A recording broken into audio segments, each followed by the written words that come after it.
Nastavak drugog dijela zanimljive priče o Nuhu alejhiselam.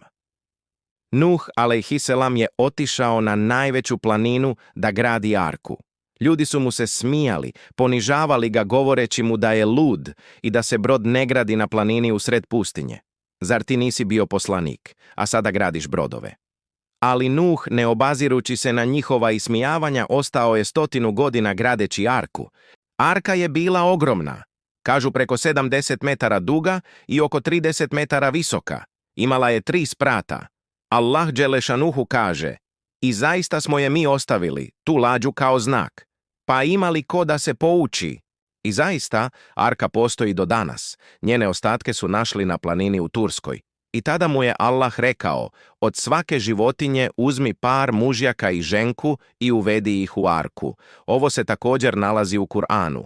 Na prvom spratu su bile životinje, na drugom ljudi, a na trećem su bile sve vrste ptica koje su se tada mogle naći na zemlji. I Allah reče: tad smo otvorili kapije neba s vodom, koja lije obilan pljusak, i učinili da izvori iz zemlje provru, i vode se sastale radi jedne odredbe koja je bila određena. Voda nije krenula samo s neba, nego je i zemlja sama od sebe izbacivala vodu. I Nuh pozva svoje pratioce i svoju ženu, koja je bila među njima. Među njima je također bio i njegov sin, koji mu nije vjerovao. Nuh alejhiselam pogleda u svog sina i reče mu: o sinko moj, ukrcaj se s nama i ne budi s nevjernicima. On reče: utočište ću potražiti na kakvom brdu koje će me sačuvati od vode. Nuh reče: danas nema spasitelja od Allahove odredbe, osim kome se on smiluje.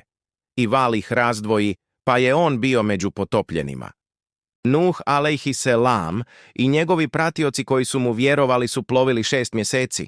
Onda Allah dželešanuhu naredi zemlji da proguta vodu. Nuh je slao goluba da vidi ima li negdje kopno i svaki dan se golub vraćao bez ičega, dok se jednog dana golub nije vratio s maslinovom grančicom u kljunu. Nuh shvati da se voda povlači. Onda se za nekoliko dana golub vrati blatnjavih nogu. I arka se zaustavila na planini Džudi, a ta planina se nalazi u Turskoj.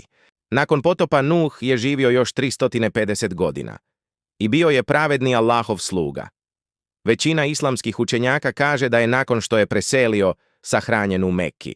Hvala vam što ste gledali i ovaj dio. Vidimo se u nekoj drugoj priči.